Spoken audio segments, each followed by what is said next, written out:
오늘은 인사를 좀 하고 시작합시다. 서로 보면서 1년 동안, 한 해 동안 수고하셨습니다. 감사합니다. 서로 인사하시겠습니다. 제가 또 특별히 하나님께 영광 돌리지만 여러분 앞에서도 진심으로 감사를 드립니다. 참 지난 한 해가 이렇게 갑니다. 그죠? 참 감사할 뿐입니다. 어려운 일 왜 없겠습니까? 우리 인생이 고생입니다. 그러나 저는 항상 그 얘기를 자주 해요. 예배 드릴 수 있어서 너무 감사합니다. 그죠? 예배를 못 드리는 순간도 있었으니까. 또 코로나라는 그 어려움 때문에 정말 어려운 고비가 많지만 주님 앞에 나올 수 있는 것보다 그것보다 더 큰 건 없는 줄로 믿습니다. 오늘 우리는 사도행전 강의 전반부의 마지막 장면을 보게 됩니다. 이제 23절부터 오늘 22절까지 읽었잖아요. 23절부터는 이 바울이 3년 후의 이야기가 시작됩니다. 그가 예루살렘으로 가게 되고 그리고 다메섹으로부터 그 전도 여행을 시작하게 되는 거예요. 지금 이제까지 그 긴 여정 가운데 함께 해주신 여러분들에게도 다시 한번 감사를 드립니다. 내년 한 해 동안에는 주제별 말씀을 전할 거예요.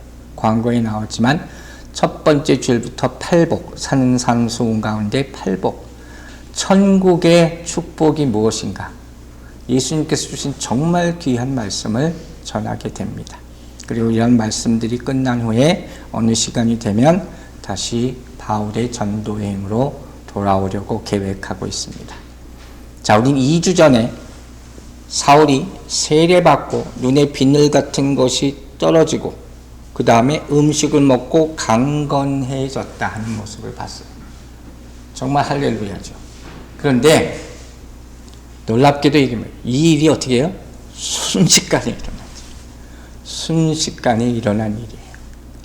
그리고 사울의 인생이 정말 엄청난 변화가 계속해서 나타나는 것을 오늘 보게 되는 거예요. 자, 9장 20절, 사도행전 9장 20절 말씀부터 보겠습니다. 즉시로 각 회당에서 예수가 하나님의 아들이심을 전파하니. 여러분 앞에 뭐가 있어요? 즉시. 즉시라는 말이 이 과정 가운데 계속 나오는 거예요. 그러니까 이 사람은 영육간의 강건함을 회복하고 눈 뜨고 바로 예수님을 선포하기 시작했어요. 그럼 이게 절대로 쉬운 일이 아니에요. 어떻게 이런 일이 있었을까? 도대체 이 사흘 동안 도대체 무슨 일이 일어났을까? 이 궁금할 수밖에 없잖아요. 지금 무엇이 사울을 이렇게 변하게 만들었을까? 여러분 답을 아시죠? 뭡니까? 성령의 능력. 성령의 능력은 즉시 나타남을 믿으시기 바랍니다. 이게 정말 성령의 역사라는 거예요. 여러분들 그런 체험들이 다 하나 정도는 있을 줄로 저는 생각하고 또 없는 분들은 그런 체험이 꼭 있기를 주의 이름으로 축원합니다. 제가 오늘 제 경험을, 여러분 들은 경험도 있고 처음 듣는 경험도 있을 건데 한 2가지 정도 얘기하려고 그래요. 제 경험을 보면 이게 가능한가? 제 체험이 없었다면 말도 안 되는 소리라 분명히 얘기했을 거예요. 근데 제 경험을 돌아봐도 제가 예수를 처음 인격적으로 만나고 성령 받은 후에 엄청난 변화가 있었어요. 정말로. 전에도 얘기한 적이 있을 거예요. 한 2주 동안 내내 저는 찬양만 했어요. 그것도 생전 안 치던 기타까지 끌고 나와가지고. 여러분 제가 왕년에 기타를 좀 친 적이 있었어요. 안 치지만. 그 상황은 여러분 생각 못할 거예요. 나는 그렇게 찬양을 불러본 적이 없는 사람이에요. 세상 노래 좋아하고 재즈 좋아하고 난 그랬던 사람이에요. 우아하게. 근데 무슨 이렇게 찬양을 그렇게 불러대. 우리 식구들이 다 놀랐어요. 제가 이상해졌다고 그랬어요. 물론 교회는 다녔죠. 가면 몇 년 돼서 맨날 꾸벅꾸벅 졸고 사람들이 그렇게 우리 집에 와서 기도해주고 아 주의 종이 될 것 같아 그럼 화내고 절로 가라고 다시는 오지 말라고 그러고 너나 잘해라고 이랬던 사람이라 그랬잖아요. 제가. 근데 성령 받으니까 뭐라고 난 표현할 수가 없어. 근데 안에서 그냥 찬양이 계속 나오는 거예요. 이걸 어떻게 설명할 수가 있습니까? 제가 한 가지 말씀드려요. 뭐 얘가 다 틀리지만 교회 가라 막 우린 계속 전도해야 돼요. 그러나 그러면서 기도하세요. 저 사람이 성령 받게 해주세요. 이렇게 꼭 기도하시기 바랍니다. 이게 능력으로 나타나는 거지 내가 말하는 게 능력으로 나타나는 게 아니에요. 저를 교회 가게 만들려고 별의별 사람들이 다 나섰었어요. 더 안 갈라 그래. 사람이 그렇게 되는 거예요. 그러나 어느 순간 성령이 나를 인도했어요. 성령이 인도하면 인생이 바뀌게 될 줄로 믿습니다. 자, 마태복음 16장 보세요. 17, 18절. 예수께서 대답하여 이르시되 바요나 시몬아 내가 복이 있도다. 이를 내게 알게 하니는 혈육이 아니요 하늘에 계신 내 아버지시니라. 또 내가 내게 이르노니 너는 베드로라. 내가 이 반석 위에 네 교회를 세우리니 음부의 권세가 이기지 못하리라. 유명한 말씀이잖아요. 16장 16절과 함께. 자, 여기서 우리 뭘 보는 거예요? 베드로에게 생긴 변화를 찾아보세요. 먼저 중요한 건 뭐예요? 17절에 나오는 어떻게 돼요? 내가 복이 있도다. 이를 내게 알게 하시니 예수 그리스도여 하나님의 아들입니다 고백하게 한 그 깨닫게 한 게 뭐라고 했어요? 혈육이 아니라 하늘에 계신 내 아버지, 성령의 역사라는 거예요. 학습으로 말 수가 없다는 거예요. 이게 먼저 중요한 거고, 그 다음에 우리가 이 본문에서 뭘 봅니까? 베드로의 변화를 보는 거죠. 어떻게 변했어요? 18절 보세요. 너는 베드로라. 내가 이 반석 위에 내 교회를 세운다 그랬잖아요. 17절에서는 베드로 향해서 뭐라고 부릅니까? 시몬아. 이름이 바뀌죠. 시몬은 무슨 뜻이에요? 갈대란 뜻이에요. 아주 연약한 모습을 나타냅니다. 흔들리는 갈. 베드로는 반석이에요. 단단한 사람이 되는 거예요. 어떻게 사람이 이렇게 한 번에 바뀔 수 있습니까? 성령은 사람을 이렇게 변화시키는 능력이 있습니다. 복음의 능력이라는 거예요. 이건 우리가 어떻게 알 수가 없어요. 어느 정도로 사람이 바뀌는지 예를 하나만 들게요. 고린도전서 6장 보세요. 10절과 11절. 도적이나 탐욕을 부리는 자나 술 취하는 자나 모욕하는 자나 속여 빼앗는 자들은 하나님의 나라를 유업으로 받지 못하는 악한 사람의 아주 샘플이죠. 그런데 뭐라고 했어요? 그 다음에 너희 중에 이와 같은 자들이 있다. 고린도 교회를 향해 하는 말씀이에요. 똑같은 사람이 있단 말이에요. 세상에도 있듯이. 그 다음에 어떻게 했어요? 주 예수 그리스도의 이름과 우리 하나님의 성령 안에서 씻음과 거룩함과 의롭다 하심을 받았느니라. 아멘. 그렇죠? 이런 역사가 일어나는 거예요. 이건 우리는 못하는 거죠. 하지만 성령 받으면 이렇게 삶이 변화될 줄로 믿습니다. 그 고린도후서 5장 17절 뭐라 그래요? 이전 것은 지나갔으니 보라 새 것이 되다. 새로운 피조물이 된 거예요. 순간 물이 포도주가 변하는 것처럼 우리 악한 것들, 더러운 것들, 병든 것들이 다 예수님의 성령의 역사로 떠나가길 기도하시기 바랍니다. 분명히 나타나는 게 체험하고 있는 거예요. 즉 이 말은 뭐예요? 절대 변할 수 없을 것 같은 이런 사람들도 성령이 임하면 부활하신 예수 그리스도를 만나면 어떻게 돼요? 변화된다 하는 거예요. 사람의 힘으로는 안 돼요. 안 되더라니까요. 그러나 성령은 할 수 있다. 이걸 확고하게 믿으시고 선포하게 되기를 바랍니다. 어떻게? 약한 사람은 강하게 믿습니까? 패배한 사람은 항상 패배에 빠져있는 사람들 승리하게 될 줄로 믿습니다. 뭔가에 항상 묶여있는 사람은 그런 말이면 해방되고 풀림받을 줄로 믿으시기 바랍니다. 그 은혜 10년간의 사랑이 있고 용서가 있고 회복이 일어나게 될 줄로 믿습니다. 여러분 세상 사람들은 세상에서 온갖 상처를 다 가지고 교회에 와요. 정말 마지막이다 생각하고 오는 거예요. 하지만 복음을 들을 때 치유된 모습이 나타나게 될 줄도 믿습니다. 교회 올 때는 한 주간에 너무 힘든 삶 때문에 지친 모습으로 옵니다. 그러나 은혜 받고 나가게 되면 예수 그리스도의 아름다운 신부의 모습으로 변화되게 될 줄로 믿습니다. 여러분의 모습이 그렇게 되길 주의 이름으로 축원합니다. 이렇게 만드는 것이 뭐예요? 하나님의 말씀이라 하는 거예요. 오늘 찬송가 185장을 미리 불렀어요. 이 기쁜 소식을 온 세상 전하세요. 여러분 찬양할 때 기쁘십니까? 사실 이런 찬양할 때 바짝바짝 뛰어야 되는 거예요. 성령이 오셨네, 성령이 오셨는데 어떻게 가만히 앉아있을 수가 있어요? 초대교회 사람들은 이 찬양을 어떻게 불렀을까? 제가 생각하고 선택한 거예요. 정말로 뜨겁게 찬양하는 거예요. 꼭 어떤 시간만이 아니에요. 성령이 오셨는데 이 찬양을 부르면서 어찌 내가 가만히 앉을 수 있느냐 하는 거예요.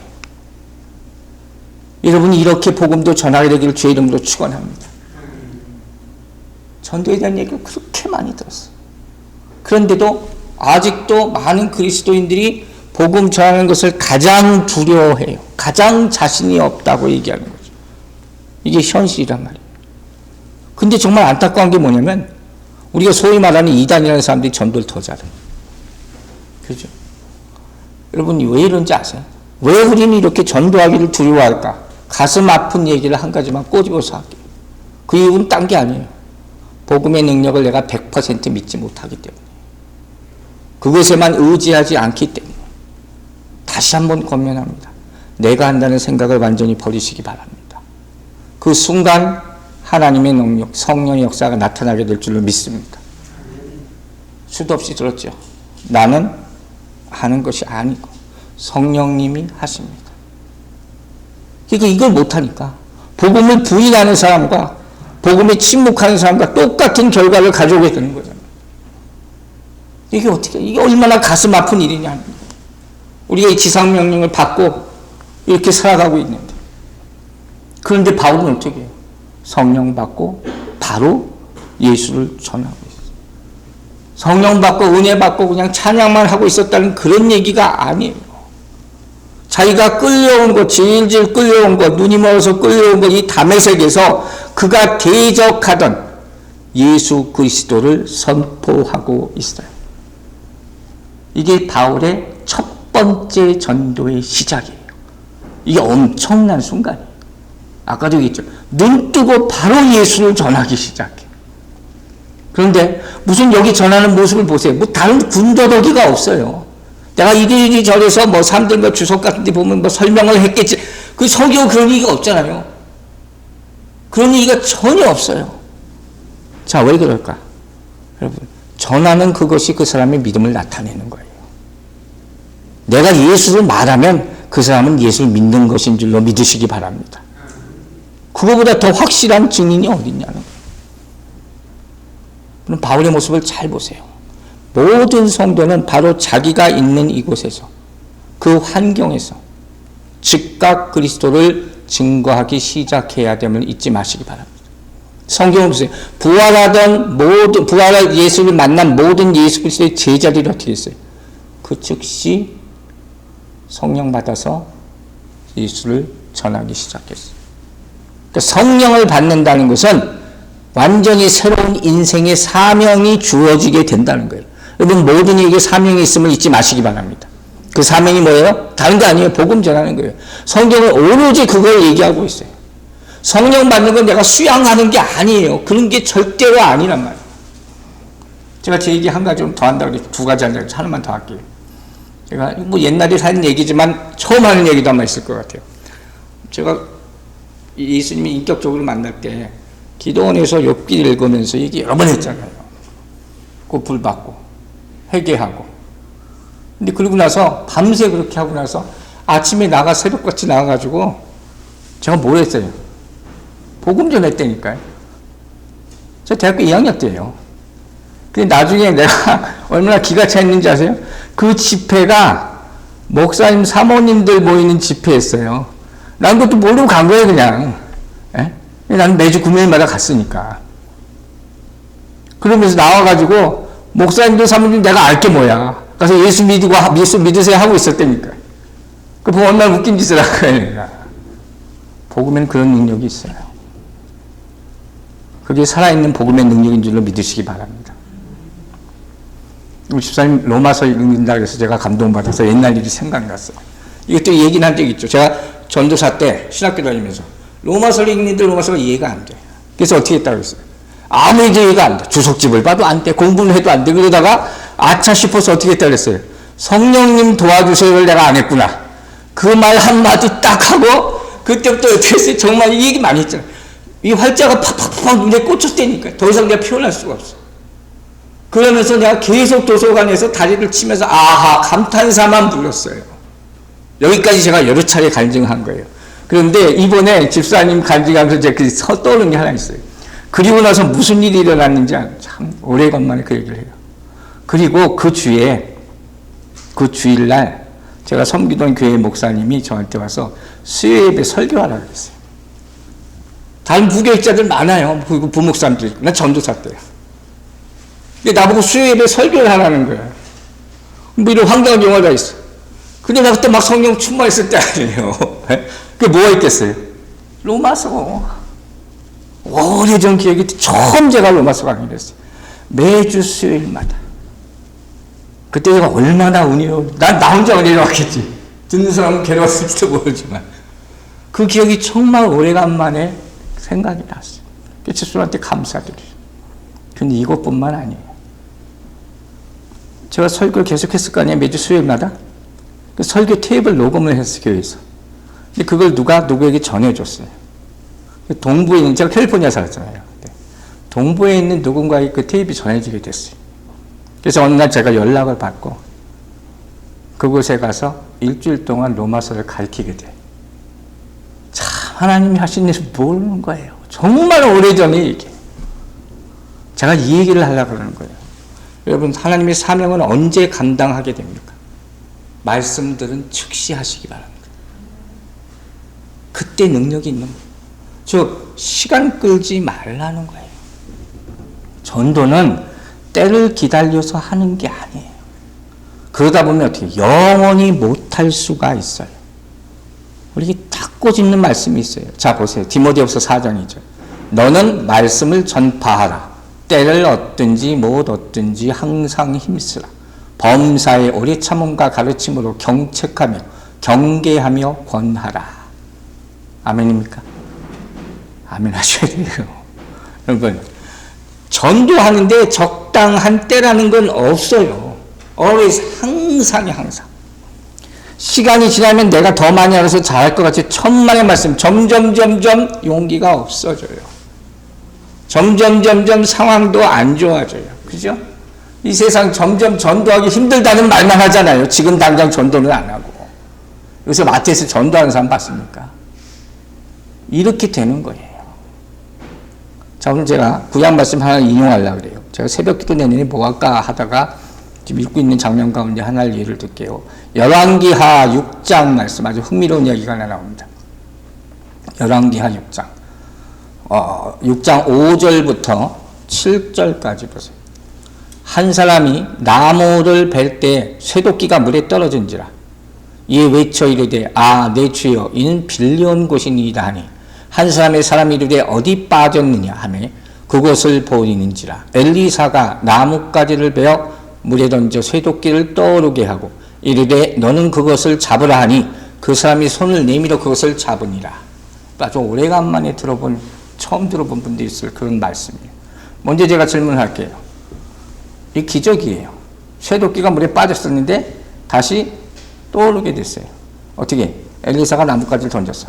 믿어지십니까? 이런 기적이 있었다니까요. 자, 먼저 이 상황을 제가 물어봅니다. 도끼날이 빠져서 떨어진 거예요, 도끼가. 여러분, 왜 도끼날이 빠졌겠습니까? 도끼로 나무를 베잖아요. 근데 도끼날이 빠졌어요. 왜 빠지는지 아세요? 갑자기 빠지는 도끼날은 없어요. 어느 순간부터 자꾸 느슨해지는 거예요. 내가 꽉 잡고 하던 게 점점 헐거워지는 거예요.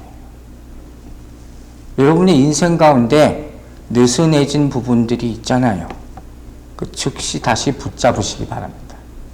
빠질 것 같으면 당장 고치라는 거예요.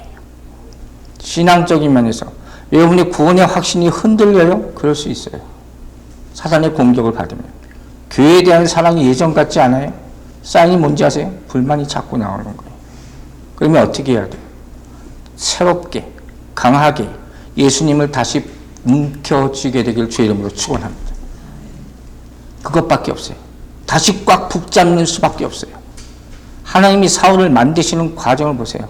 세례 주고 성령 주고 음식 주고 몰아치세요. 조금도 다른 걸 할 여유를 안 주세요. 여러분, 무엇이든지 여러분이 붙잡고 있는 것이 느슨해지면 잃어버리는 건 시간 문제입니다. 모든 경우에 그런 거예요. 복음을 받았습니까? 오래 놔두지 마세요. 때를 놓치지 말고 전하는 여러분 되시길 주의 이름으로 축원합니다. 두 번째, 이 엘리사의 모습 가운데 무엇을 전하는가를 보여야 되는 거예요. 이 이야기가 의미가 뭐냐면, 그래서 엘리사가 나뭇가지를 베잖아요. 그래서 던진단 말이에요. 이 나뭇가지는 뭘 상징하냐면 바로 예수께서 갈보리 언덕에서 피 흘리신 십자가예요. 그 십자가를 상징하는 거예요. 즉 목회자가 설교자가 말씀을 여러분한테 선포할 때 딜리버리 한다 그래요. 전할 때 그때 십자가를 던지는 거예요. 엘리사가 나뭇가지를 던지듯이 그때 바로 붙잡으시게 되길 바랍니다. 나중에는 없는 거예요. 그때 바로 붙잡아야 돼요. 그때 여러분의 인생에 변화가 일어나게 될 줄로 믿습니다. 변화는 오로지 십자가의 능력만 일으킬 수 있는 거예요. 이걸 꼭 체험하시기 바랍니다. 이제는 더 이상 무엇이 나를 변하게 만들었나? 성령의 역사예요. 십자가의 능력이라는 거예요. 세 번째, 이 스토리는 정말 기적적인 이야기죠. 엘리사가 나뭇가지를 물에 던지자 도끼가 떨어졌던, 물에 잠겼던 도끼가 물에 떠올라왔어요. 자, 이게 뭘 이야기인지 아시겠어요? 십자가가 임한 곳에 변화가 일어나는 거예요. 생명이 나타나게 될 줄로 믿으시기 바랍니다. 우리 이 땅에 살면서 자꾸 밑으로만 내려가려고 그래요. 그러기 싫어도 점점 힘들다.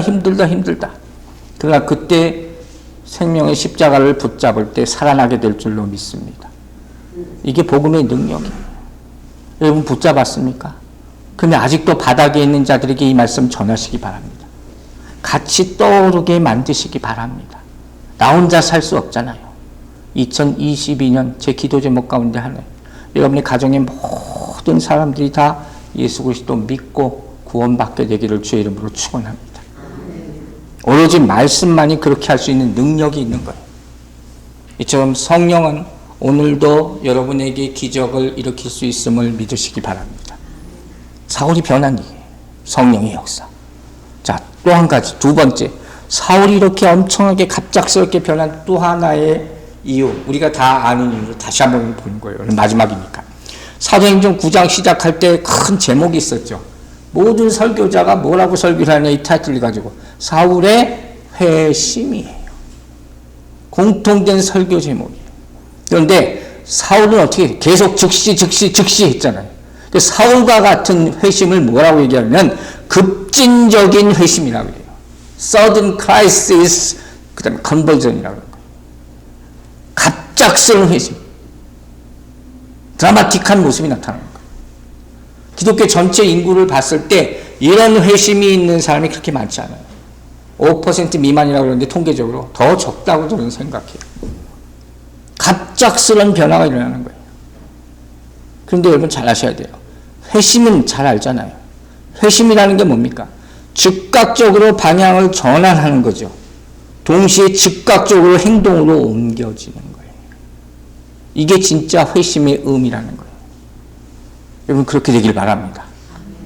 여러분 중생과 회심의 차이를 아세요? 중생, born again. 회심, conversion. 뭐가 다를까요? 중생은 내 내적인 변화가 일어나는 거예요.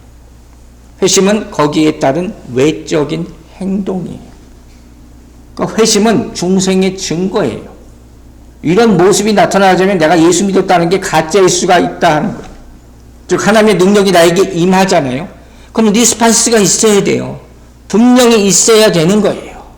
그런 데에서 중요한 얘기를 한 가지 합니다. 자, 전제가 있어요. 왜 누구는 은혜 받았다 하는데 회심을 못해요? 왜 누구는 회심을 합니까? 그 전제가 뭔지 아세요? 내가 죄 가운데 죽어야 돼. 죄 가운데 죽어야 돼요. 그래야지 이게 나오는 거예요. 여러분의 전도를 막는 것이 뭔지 아세요? 죄예요. 이걸 깨닫게 되길 바랍니다. 죄가 가로막는 거예요. 사람들이 이걸 몰라요. 분명히 은혜를 받는 것 같은데 왜 변화가 안 일어날까? 그런 분들 봤어요. 거짓 세연이 있어요. 거짓 세연. 은혜 많이 받고 조금씩 변하는 것 같아. 그렇게 그 고백하라 끝내 고백을 안 해요. 자꾸 다른 얘기를 하기 시작하고 핑계를 대기 시작하고 하나님 앞에 정말 무릎 꿇지 못하게 되는 거예요. 정말 안타까운 그런 모습을 우리가 보게 되는 거예요. 즉, 이 죄의 문제는 절대로 내가 해결할 수 없는 거예요. 누가? 성령이 해주시는 거예요. 오로지 성령만이 내 죄의 문제를 해결해 주실 줄로 믿으시기 바랍니다. 에스겔서 좋은 말씀 있죠? 36장 25절부터 보세요. 맑은 물을 너희에게 뿌려서 너희로 정결하게 하되 곧 너희 모든 더러운 곳에서와 모든 우상 숭배에서 너희를 정결하게 할 것이며 또 새 영을 너희 속에 두고 새 마음을 너희에게 주되 너희 육신에서 굳은 마음을 제거하고 부드러운 마음을 줄 것이며 또 내 영을 너희 속에 두어 내 율례를 행하게 하리니 너희가 내 규례를 지켜 행할지라. 아멘. 여러분이 죄 가운데 속해 있다고 여길 때 항상 이 말씀 계속 묵상하게 되기를 바랍니다. 자, 성령이 임했어요. 그 다음 단계 뭐예요? 회개는 뭐라고 했어요? 방향을 바꾸는 것이죠. 그죠? 이제 어느 방향으로 갈 겁니까? 회개는 먼저 내 마음이 죄로 향하는 마음에서 어디로 가요? 하나님께로 돌이키는 거라 그랬죠. 마음이. 그러면 내 몸은 마음만 바뀌는 게 아니에요. 내 몸은 어떻게 돼요? 세상을 향하던 내 몸이, 내 눈이, 내 입술이 세상을 향해서 오히려 복음을 전하는 입술로 변하는 거예요. 이게 회개인 줄로 믿으시기 바랍니다. 여기까지 가는 거예요. 회심이 하나님의 능력으로 되듯이 전도도 하나님의 능력으로 되는 거예요. 회심이 성령이 우리 안을 비춤으로 시작되는 것이잖아요. 마찬가지로 전도도 하나님의 빛이 세상을 비춤으로 시작되는 것이에요. 그걸 전에는 못 봤는데 이제 보게 되는 것이지. 저희가 세상에 관영하는 것을 보게 되는 것이고 예수가 그 가운데 역사하고 있는 것을 보게 되는 것이죠. 그러니까 보지 못하는 것을 보고 내가 세상으로 나가게 되는 거예요. 우리의 죄를 보여주시는 것으로 시작해서 세상의 죄를 보게 하시는 능력이. 이게 성령의 역사란 말이에요. 귀신도 하나님을 알고 떤다 그랬어요. 그걸 보게 되기를 주의 이름으로 축원합니다. 그래서 회심은 두 가지 반응으로 나타나는 거예요. 하나는 마음의 반응, 또 하나는 입술의 반응이에요. 여러분 아시죠? 마음의 회개는 어떻게 일어납니까? 죄를 이기는 은혜의 능력으로 나타나는 거예요. 입술의 회개는 복음을 전포함으로 나타나게 됨을 믿으시기 바랍니다. 두 가지 회개가 다 있어야지 진정한 회개라는 거예요. 즉 전도는 그냥 되는 게 아니에요. 진정한 마음의 회심이 있어야 되는 것이고 전도해야 회심이 일어나는 거예요. 이게 회심과 전도의 관계예요. 이건 절대로 다른 얘기가 아니에요. 일맥상통하는 얘기라는 거예요. 그럼 어떻게 전도하지 않고 복음이 선포될 수가, 전파될 수가 있겠냐는 거예요. 사도행전 우리가 보잖아요. 모든 성령 받은 사람들은 그 다음에 뭐 했다고요? 바로 전도합니다. 바로 전도합니다. 옛날에 오늘 하영재 목사님이 그랬잖아요. 사도행전 29장을 써야 된다. 28장에서 끝났으니까 그거 계속 이어나가는 것이 우리의 사명이다. 그게 모토였어요. 근데 사도행전 29장이고 30장이고 계속 쓰다면 우리가 먼저 어떻게 돼요? 성령 받아야 될 줄로 믿습니다. 그렇지 않으면 이건 다 중단될 수밖에 없는 거예요. 여러분 이처럼 회심은 어떻게 돼요? 즉시 이루어지는 거예요. 그런데 아주 놀라운 사실이 한 가지 있어요. 제가 칼럼에 그 내용을 조금 썼어요. 이렇게 삶이 한꺼번에 확 변하잖아요. 근데 이게 조금도 이상하지 않아. 남들은 어떻게 생각할지 모르죠. 제가 미쳤구나.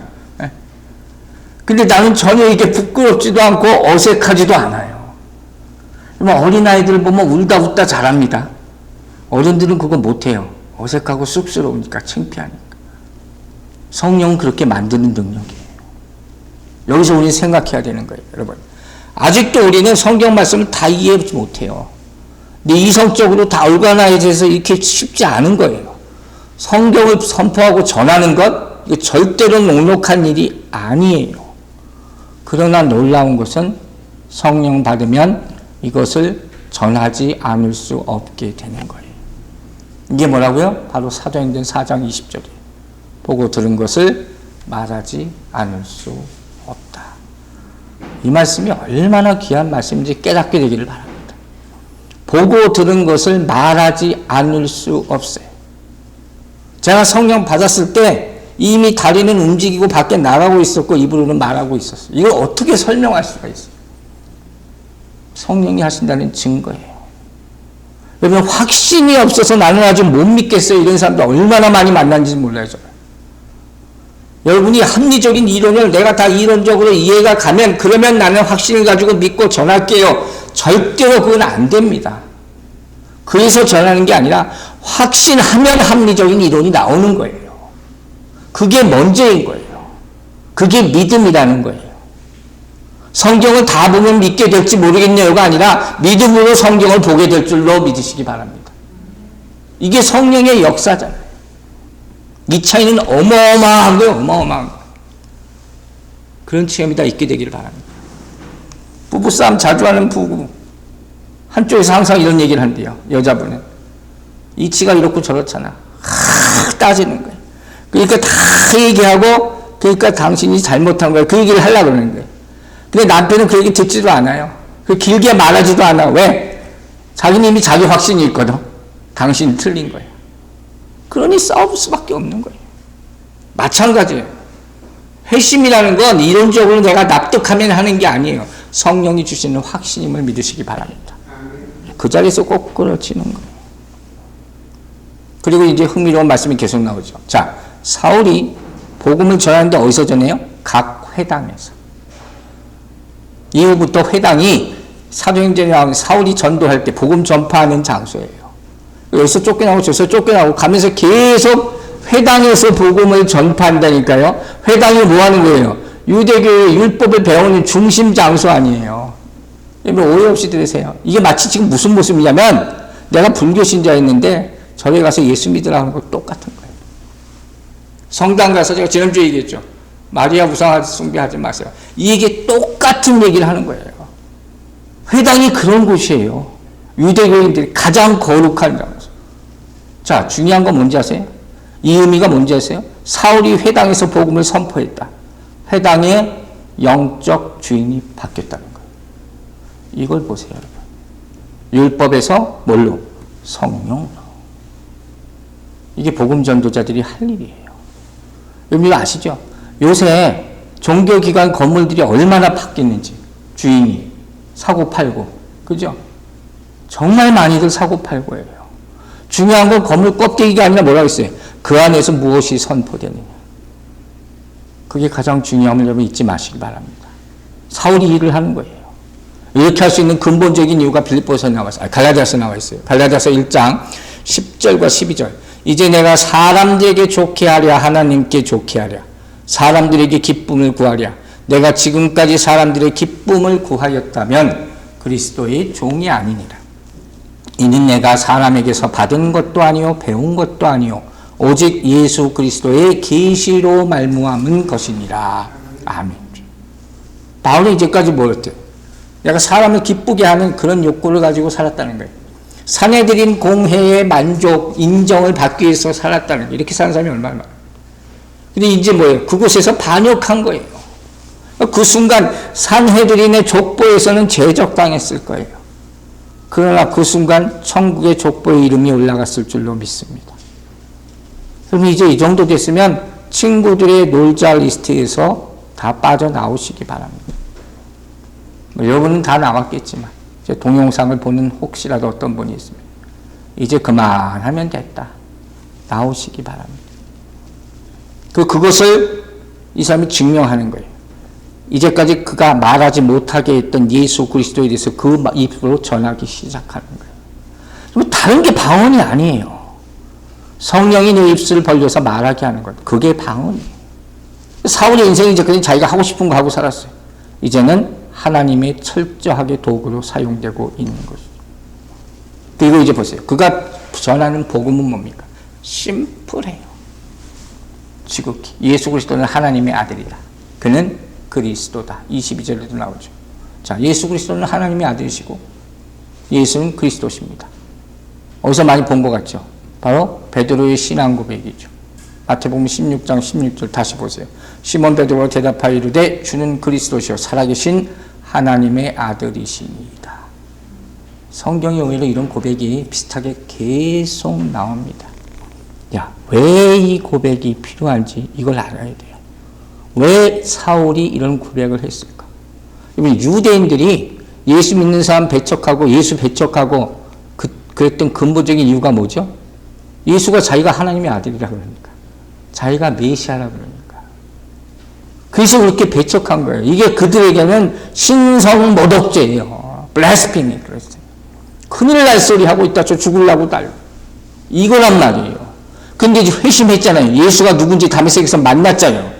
그럼 반드시 여기에 대해서 언급을 해야 된다는 거예요. 내가 부인했던 것을 인정하면 그 잘못을 내 입술에 인정해야 되는 게 다른 게 간증이 아니에요, 여러분. 내가 잘못한 걸 정확하게 내 입술로 고백해야 되는 거예요. 여러분, 우리의 구원은 어떻게 이루어집니까? 하나님의 아들 예수 그리스도가 십자가의 죽으심으로 이루어진 것임을 믿으시기 바랍니다. 회개는 일단 신앙 고백이에요. 확실한 신앙 고백, 진실된 신앙 고백, 이것이 회개했다는 증명하는 거예요. 회개는 우는 게 아니에요. 이는 확실한 신앙 고백에 따른 행위로 입증된다. 이걸 선포해 버리는 거예요. 그 결과를 보세요. 자, 21절, 사도행전 9장 21절. 듣는 사람이 다 놀라 말하되 이 사람이 예루살렘에서 이 이름을 부르는 사람을 멸하려던 자가 아니냐.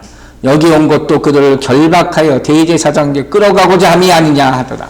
다메섹이 발칵 뒤집혀졌어요. 제가 가끔 얘기합니다, 여러분. 복음은, 기독교는 그냥 편안하게 잘 씁시다, 이게 아니에요. 세상에 충격을 주는 사건이에요. 이론이 아니에요. 사람이 아니라 복음의 능력이 다메섹을 뒤집어 엎는 거예요. 마태복음 10장 34절 보세요. 내가 세상에 화평을 주러 온 줄로 생각하지 말라. 화평이 아니요 뭘 줘요? 검을 주러 갑니다. 복음의 능력이에요. 여러분이 전하려 하는 것이 무엇인지 확실히 아시기 바랍니다. 우리가 복음을 전할 때는 정말 사생결단이에요. 믿든지 말든지가 아니에요. 언젠가는 믿겠죠가 아니에요. 그게 능력이 나타나겠습니까, 여러분? 결단하시기 바랍니다. 또 한 가지, 저희도 얘기했죠. 다메섹의 사람들이 사울이라는 사람을 잘못 봤다는 거예요. 사울에서 다 아는 거겠죠. 그럴 수밖에 없어요. 며칠 전까지만 해도 예수 믿는 사람 죽이려고 막 달렸던 사람이었습니다. 근데 이제 바뀌었잖아요. 이 사람이 예수를 전하고 있다는 거예요. 우리가 뭘 깨달아야 돼요? 사람은 몰라요. 성령의 역사는 아무도 판단할 수 없는 것입니다. 그럼 여러분 주변 사람들에서 절대로 포기하지 마시기 바랍니다. 절대로 포기하지 마시기 바랍니다. 나를 믿게 했듯이 그 사람도 믿게 해주실 줄로 믿으시기 바랍니다. 이렇게 진정한 변화는 세상 사람들에게 오늘 말씀대로 당혹감을 주는 거예요. 놀라움을 주는 거예요. 이게 정말 서프라이즈예요. 예수는 30년, 40년 교회를 다녔는데 지금 바로 옆 사람이 교회 다녔어요? 이거 물어본다면 정말 낭패인 거예요. 이게 정말 심각한 거예요. 제가 그 얘기 했잖아요. 제가 젊었을 때 온누리교회를 다녀서 온누리교회 별명이 뭐예요? 온난리교회였어요. 온난리교회. 그때만 해도 하도 난리친다고. 왜 그 교회 사람들이 그렇게 티를 내고 다니냐고. 그거 싫어하는 목사님도 사실 많지만 어떤 의미로 보면 그런 의미도 있는 거예요. 내가 예수 믿는 걸 티내고 다니시기 바랍니다. 이 세상에서 그게 가능할까? 가능하게 될 줄로 믿습니다. 우리 아들이 며칠 전에 재밌는 얘기를 하나 했어요. 아빠, 왜?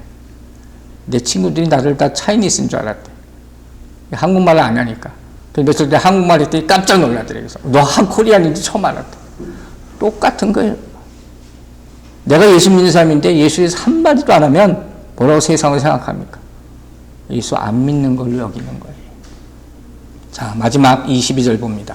사울은 힘을 더 얻어 예수를 그리스도라 증언하여 다메섹에 사는 유대인들을 당혹하게 하니라. 마지막으로 제 눈길을 끈 단어가 바로 이거였어요. 사울은 힘을 더 얻어. 이 말은 계속적으로 힘을 얻었다는 거예요. 하나님이 계속 능력을 부어주시고 있다는 거예요. 그럼 우리는 완전하지 않아요. 그죠? 우리 고린도전서 10장 11절에서 뭘 배웠어요? 그런즉 선줄로 생각하는 자는 어떻게 해요?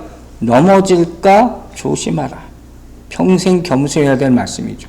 우리는 죽을 때까지 절대로 완전할 수가 없어요.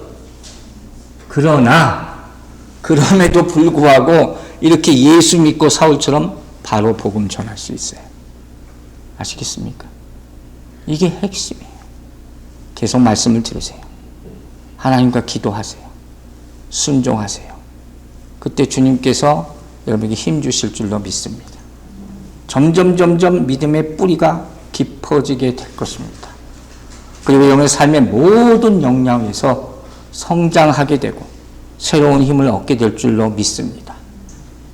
정서적으로도 육체적으로도 그리고 가장 중요한 영적으로도 변화가 일어나게 될 줄로 믿습니다. 에베소 6장 10절 뭐라 그래요? 끝으로 너희가 주 안에서와 그 힘의 능력으로 강건하여지고 있죠. 그 다음 바로 11절에 뭐가 나오는지 아세요? 마귀의 관계를 이기기 위해서 어떻게 해요? 하나님의 전신갑주를 입으라. 영적 전쟁 시작돼요. 아시겠죠? 사명 주세요. 말씀 주세요. 힘 주세요. 그럼 이제 영적 전쟁에 나갈 수 있는 거예요. 지금부터 사울의 진짜 전도 여행이 시작되는 것입니다. 말씀 마칠게요. 여러분 2021년 한 해 동안 우리 서두에서도 인사했지만 정말 수고가 많으셨습니다. 그래서 제가 권면드릴게요. 당부의 말씀, 부탁의 말씀 더 힘을 내시기 바랍니다. 오늘 사울처럼 매일매일 힘을 얻게 되기를 바랍니다. 그래서 2022년에는 아니죠. 즉시 지금 당장부터 사울처럼 세상을 당혹하게 만드는 복음의 능력을 선포하게 되기를 주의 이름으로 축원합니다. 기도하겠습니다. 아버지 하나님 감사합니다. 사울의 변화를 보면서 우리가 2021년 마지막 주일을 이렇게 끝마치려고 합니다. 우리에게도 그 성령의 능력, 그 회심의 역사가 나타나게 하여 주시옵소서. 때가 얼마 남지 않았습니다. 주님, 즉시로 그 능력을 선포하여 조금이라도 하나님의 나라를 만들어가는데 우리가 쓰임받게 하여 주시옵소서. 우리 개인의 제목들도 있고 개인의 아픔들도 있습니다. 복음의 능력은 이 모든 것을 다 감당케 하고 일어나게 하여 줘서 물속에 빠져있는 도끼를 우리에 뜨게 할 수 있는 그런 놀라운 역사를 체험하게 하여 주실 줄로 믿습니다. 2022년에도 이와 같은 복음과 성령의 능력으로 우리가 살아나게 하여 주실 줄로 믿사오며 우리를 구원하신 부활하신 우리 구주 예수 그리스도의 이름으로 기도했습니다. 아멘.